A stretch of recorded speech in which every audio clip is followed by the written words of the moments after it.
Vamos a consultarlo precisamente por este tema de las altas temperaturas que llegaron así como de golpe y la falta de lluvias también, inclusive en el departamento y gran parte de la provincia de Entre Ríos, esta niña que se extiende y los pronósticos que no son alentadores. ¿Y cómo van principalmente los cultivos de invierno? ¿Y cuáles son las perspectivas para los cultivos de verano? Está del otro lado de la línea telefónica el ingeniero Pablo Glagowski, a quien saludamos. Pablo, buen día. Cecilia y Andrés te saludan por este lado. ¿Cómo estás? Hola, buen día, ¿cómo están? Cecilia, Andrés y tu audiencia. Muy bien, Muy muy bien. bien. Bueno, me alegro. ¿Saliendo para la chacra o esperando todavía que se haga más tarde? ¿Cómo viene la mano? Y saliendo un poquito al sol. Sal- No, más tarde salimos igual. Ah, Igual el sol lo pescás y no lo podés esquivar. no lo podés esquivar, seguro, me Sí, tal imagino, cual. me imagino. Pablo, queríamos consultarte, vos trabajás en buena parte dentro del departamento. ¿Cómo viene el tema de los cultivos de invierno en la zona? ¿Qué están haciendo ustedes principalmente? ¿Trigo, colza? ¿Por dónde andan? Mira, los cultivos de invierno, el cultivo, digamos, mayoritario en Ujú. superficie es el trigo, El ¿no es trigo. cierto? Ujú, Que ocupa el primer lugar, que tenés, para darte una idea, en la provincia tenés 520.000 hectáreas. ujú, Y después tenés cultivos alternativos, como son la canola, ujú, el lino, ujú, la carinata y la camelina, que son especies que han entrado despacito, pero van ganando su terreno. ¿Sí? ujú. El estado de los cultivos, los trigos, todo lo que es invierno vino muy bien, Ajá. porque tomó las pocas lluvias de otoño que hubo, al sembrarse en invierno, digamos, entran con una buena condición de humedad. Exacto. Y las pocas lluvias de invierno hacen que los cultivos de invierno prosperen bien. El tema se complica en la primavera. Si la primavera viene seca, Ujú, les toma, digamos, esa seca en el momento que llenan el grano, que es cuando se define el rendimiento. exacto. Así que bueno, según la fecha de siembra, el cultivar y demás, hoy a algunos les está perjudicando más que a otros las altas temperaturas, que lo que hace la alta temperatura es acelerar los procesos de desarrollo de la planta, Claro. y en vez de estar un mes haciendo un grano, está de repente 15 días. Entonces te perdiste 15 días de rendimiento. Ujú. Y, Los cultivos de trigo, por ejemplo, están ujú, muy bien, ajá. los de siembra temprana y ciclos largos. Los más tardíos son los que están sufriendo esta seca, digamos, que tenemos ahora, seca importante. Claro, claro. Y en algunas en algunas variantes, más allá de los ciclos, hay algunos que tienen mejores rendimientos que otros, Pablo. Sí, o sea, hoy yo te puedo hablar solo de estimaciones, ¿no es cierto? Ujú, Porque no hay ninguna sí. hectárea cosechada. No, no, por Hay supuesto. estimaciones, las estimaciones de los cultivos que yo te diría están muy buenos a Ujú, excelentes, están en 3.800, 4.000 kilos, mm, y el promedio de las estimaciones está entre 3.300, 3.500 kilos. perfecto. Con estas estimaciones, estamos hablando de cuestiones hipotéticas, porque todavía la Sí, cosechadora no ha sí, entrado y claro. después hay que ver todos los números bien finitos y demás. Estamos hablando de trigo. Con estas estimaciones, Sí, ¿zafamos las inversiones? sí, con esa estimación se está zafando la inversión y está Ujú, quedando algún margen, ujú, teniendo en cuenta la importante suba que tuvo el precio del cultivo, ¿no es cierto? claro. Ujú, El cultivo de trigo viene con un precio muy firme y sólido y se ha dado ya por tercer año consecutivo, parece que va a subir cuando estamos en plena cosecha, que suele pasar al revés, ¿no? ujú, Sería la lógica. seguro. Así que por un lado compensa algún efecto climático a la suba de precios y también es importante ver cuando uno habla de márgenes o de costos, si el costo uno lo toma cuando siembra o lo toma al final, ¿no es cierto? Ujú, Por la suba de los insumos. claro. Hay una multiplicidad de situaciones, hay productores que compran los insumos antes de sembrar y obtienen un precio, y hay otros que el otro caso extremo sería el que saca todo a la cosecha y obtiene un precio al final de la cosecha que generalmente suele ser mayor. Entonces ahí tenés una disparidad de márgenes muy Ujú, grande. claro, claro. Y en este caso, ¿qué es lo que prolifera? ¿Aquel que compra antes de la siembra o aquel que compra a cosecha? Mira, hoy ha habido muchas alternativas de lo que nosotros decimos de especificación de Ujú, insumos a través ajá. de tarjetas, Ujú, de las sociedades de garantía recíproca, de la misma financiación de las empresas, que ha permitido conseguir, creo que en la mayoría para la campaña de trigo, tomar precios buenos de los insumos previos a la suba ajá. y obtener un precio más alto del producto. Claro. Eh, que situación que hoy ya no está, un poco por la situación económica del país, ya es más difícil, pero en el momento de la siembra, que era, llamarle mayo, Sí. ahí existían posibilidades. Obviamente, para tomar todas esas opciones tenés que tener una carpeta prolija, Sí. con ganancias, con un montón de cosas que por ahí no todos la pueden tener. Seguro, seguro. O sea que hoy, por ejemplo, para tener, digo hoy, desde hace ya un buen tiempo, para la gente que no está en el rubro, necesitas tener un profesional en agronomía como vos y un contador pegado directamente. Y el contador sí, el contador día por medio, por no decirte todos los días. Es más, tienen que trabajar de la mano. Y es más, puede ser que los ingenieros agrónomos hagan una cátedra también de ciencias económicas en el mediano o largo plazo. Sí, sí, de hecho existe en la carrera, sí. Ujú. Seguro, seguro.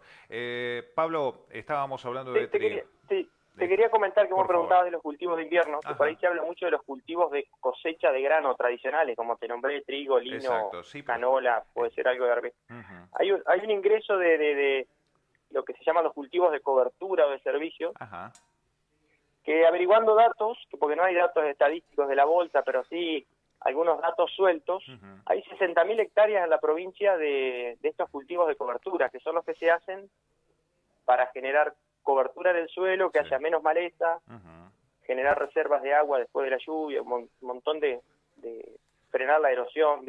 de bondades que tienen, y que significan, serían el segundo cultivo después del trigo. Ah, mira vos.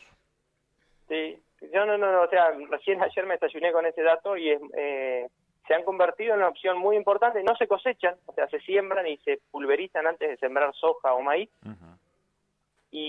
pero han generado todo un mercado de semillas y de laboreos y demás, que es el doble de lo que suman todos los cultivos alternativos de invierno. O sea, si yo sumo la canola, carinata, camelina, lino, arveja, Ajá. no llegan a la mitad de lo que son esos cultivos de cobertura que disimuladamente están ocupando un lugar muy importante hoy. Mira vos. ¿Y estos cultivos de coberturas cuáles serían, Pablo, para desasnarnos un poquito? Y los que más se usan son la avena estrigosa, que es la avena negra que se llama, Ajá.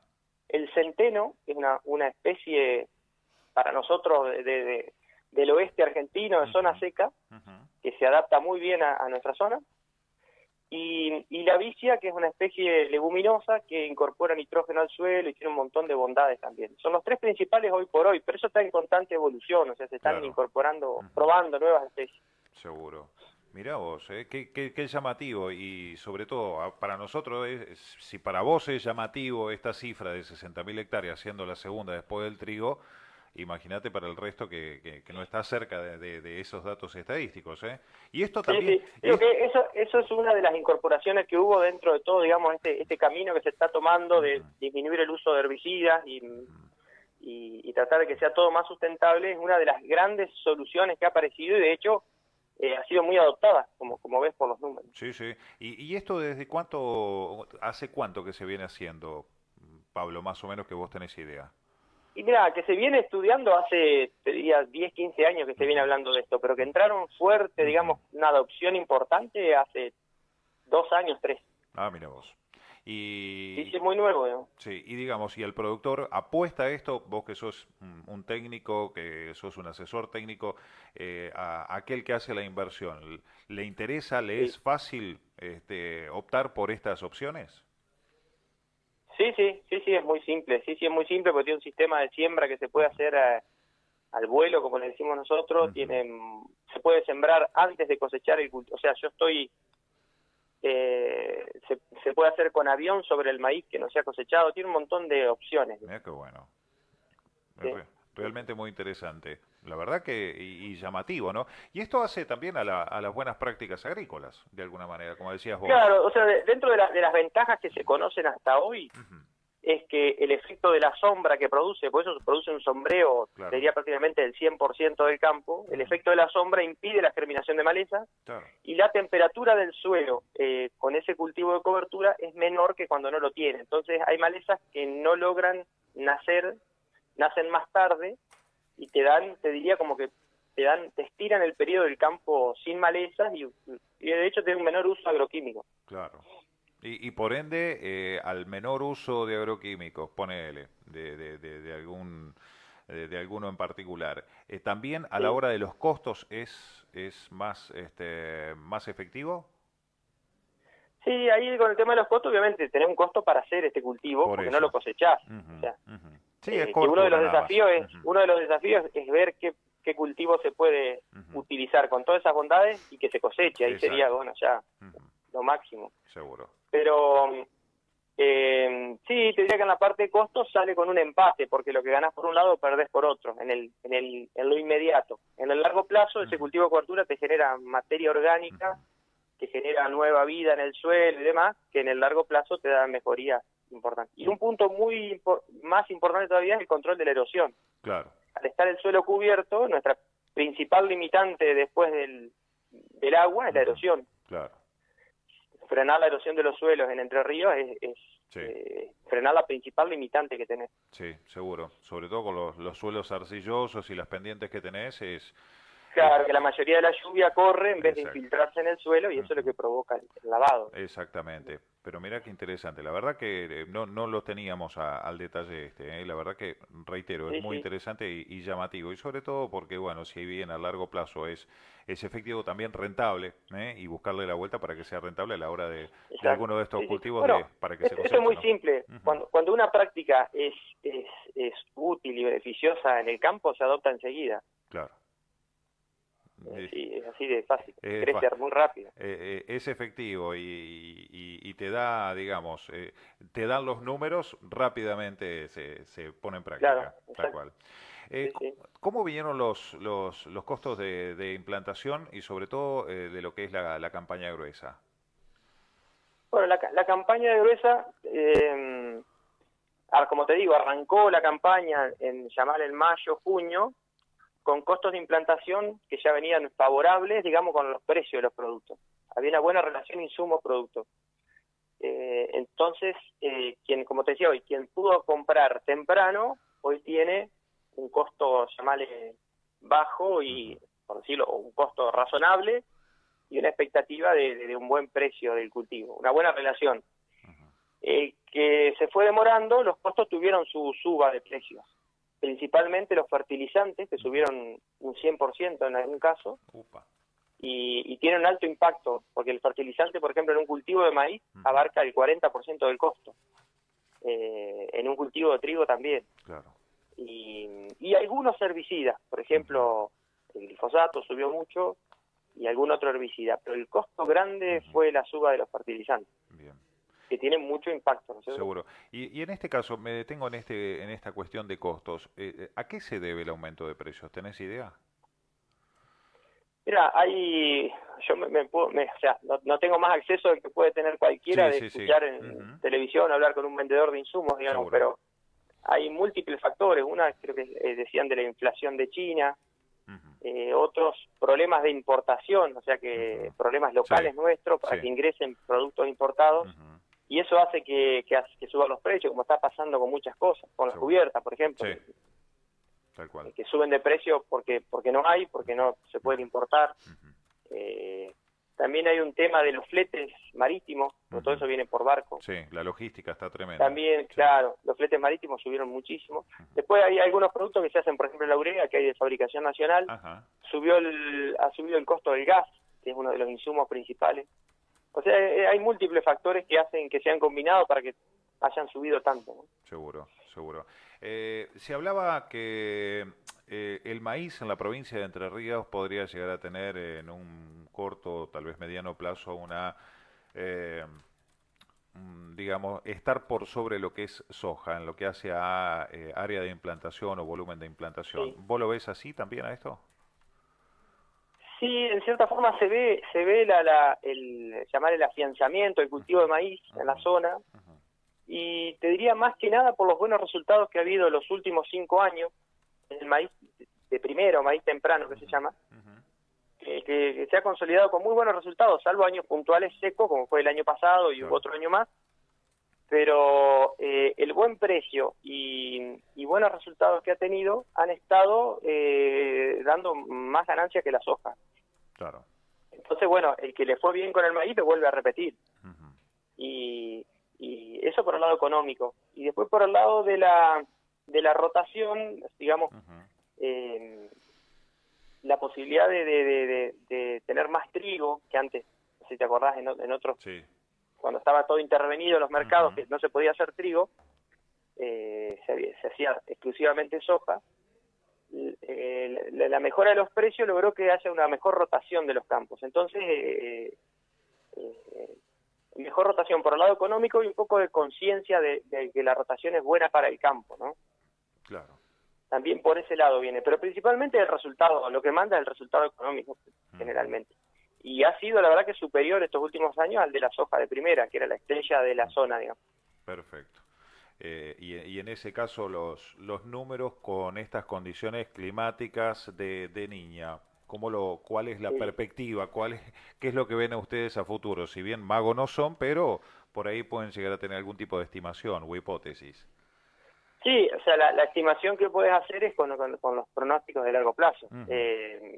Básicamente, sin agua no hay producción. Claro. Es así de simple, digamos, ¿no? Entonces, lo que uno puede hacer es, tomando ese pronóstico que ya está diciendo, miren, les va a faltar el agua, tratar de diversificar lo más posible en fechas de siembra, en el manejo del suelo. Por ejemplo, los suelos trabajados con laboreo, con disco, rastra, arado y demás. Sí. La convencional. Versus los que se trabajaron en siembra directa, con los cultivos de cobertura, que llovió y esa cobertura evita la evaporación. Esos lotes hoy se han sembrado de soja ya y han podido avanzar, y los otros tienen que esperar una lluvia grande para poder hacerlo. Entonces, todas esas prácticas son las que te van disminuyendo en cierta forma el impacto de una posible seca, que ya la estamos viendo. Sí. Pero si la seca se consolida, ahí no hay nadie que produzca. Sí. Y volvemos al año pasado, digamos, vos fíjate que la campaña del año pasado tuvo un faltante de 600 milímetros, o sea, llovieron 700 y acá llueven 1100, 1200. Sí.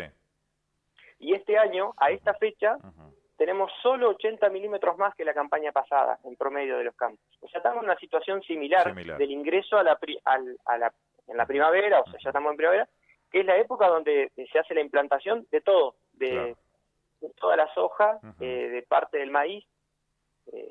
O sea, hoy ya nos está afectando de manera importante. Seguro. ¿Qué sucede con las variantes resistentes a la sequía? Sabemos que hay algunas variantes de semillas que son resistentes. ¿Son utilizadas? ¿Dan resultados estas? Bueno, mira, eso salieron al mercado ahora hace muy poco, vienen de muchos años de investigación, y no hay todavía datos locales del uso de esas semillas, solamente experiencias a nivel nacional, digamos, pero no datos locales sobre el impacto, que cuánto de una sequía pueden llegar a defenderse esas variedades. O sea que todavía no hay datos estadísticos no hay datos formales. locales, yo no conozco ningún lote todavía sembrado acá en la zona. Seguro. Pablo, sabemos que estás dentro del Colegio de Ingenieros Agrónomos, sos un activo participante. ¿Qué es lo que a tu criterio falta para que salga una ley de buenas prácticas agrícolas? ¿Cómo lo están analizando eso desde el colegio? Y bueno, ciertamente el colegio participa desde lo técnico, digamos, Seguro. Desde lo técnico hay mucha información y conocimiento respecto de las buenas prácticas, digamos, ¿no? Pasa que cuando eso llega a las instancias legislativas se mezcla el interés político con lo técnico, y ahí es donde ya deja de primar lo técnico, digamos, ¿no? Pero lo que falta es voluntad política, digamos, para que salga una buena ley con buenas prácticas y demás. Seguro. El productor va hacia ese camino de las buenas prácticas agrícolas, esto que vos mencionabas, por ejemplo, de cultivos de cobertura, de meterle más por ese lado, de trabajar mejor en ese aspecto. ¿Vamos hacia ese camino? Sí, por supuesto, sí. O sea, nadie de los que produce está pensando ni en contaminar, ni en destruir su campo, ni afectar a un vecino. Claro. Todos van hacia ese lado. De hecho, se ha avanzado mucho. Si uno mira 10 años para atrás ahora, todo lo que es principalmente las pulverizaciones, el que anda arriba de una máquina necesita hacer un curso, tiene que tener un carnet. El tema de digamos, la policía, lo que se ha capacitado también en entender cómo funciona, cuando le hacen una denuncia, cuando va al campo y demás, todo eso ha sido una gran mejora. Eso no quita que esto es como el semáforo, digamos. Sí. Si alguien lo cruza en rojo y ocasiona un accidente, no es la culpa del semáforo. Es un inconsciente que incumplió una ley. Con esto pasa lo mismo, ¿no? Sí, sí. Las buenas prácticas funcionan. El tema que, bueno, cuando hay casos de que se dejan de cumplir, no es que la buena práctica no funcione, sino que hay alguien que la incumplió, digamos, ¿no? Es un poco así. ¿Vos creés que por ahí te voy a meter en un terreno un poco escabroso?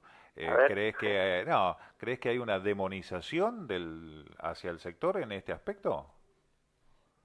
Sí, la hay, la hay. Sí, la hay. La hay hasta del vocabulario la hay. Fíjate que la palabra agroquímicos se transformó para algunos en agrotóxicos. Claro. Y si vos te fijás, los marbetes son los mismos que se venden en un supermercado a veces para los piojos de los chicos. Yo le he dado a los chicos míos, por prescripción del médico, a veces los mismos insecticidas que uso para una chincha en las hojas. Desde loco. Los que se usan las mascotas, que conviven con la gente, que duermen con ellos, son los mismos. Entonces, son las mismas empresas las que hacen nuestros remedios que las que hacen los agroquímicos. Claro. También la palabra agronegocio se ha demonizado mal, digamos, por ciertos grupos, para mí, por ignorancia, porque el agronegocio es de una multinacional y es el que vende verdura en la plaza. Son todos agronegocios. Digamos que hay una mala utilización de la comunicación en ese sentido. Yo creo que sí. Sí. Sí, o por ahí un uso malvado en cierta forma. Y ese uso malvado, te consulto, ¿sabrá que los mayores ingresos de divisas a la Argentina son de los malvados? Entre comillas. Yo supongo que sí, porque generalmente detrás de todo ese uso malvado siempre hay alguna idea final, ¿no? Seguro. Bien. Sí, que está por encima de lo que se muestra. Tal cual. Pablo, te agradecemos muchísimo esta charla, ha sido un placer enorme hablar con vos y nada, gracias por estos minutos que nos has brindado. Bueno, un gusto con ustedes igualmente y saludos a tu audiencia. Un abrazo muy grande, muchísimas gracias. Gracias, hasta luego. El ingeniero Pablo Glavoski, hablando absolutamente de todo.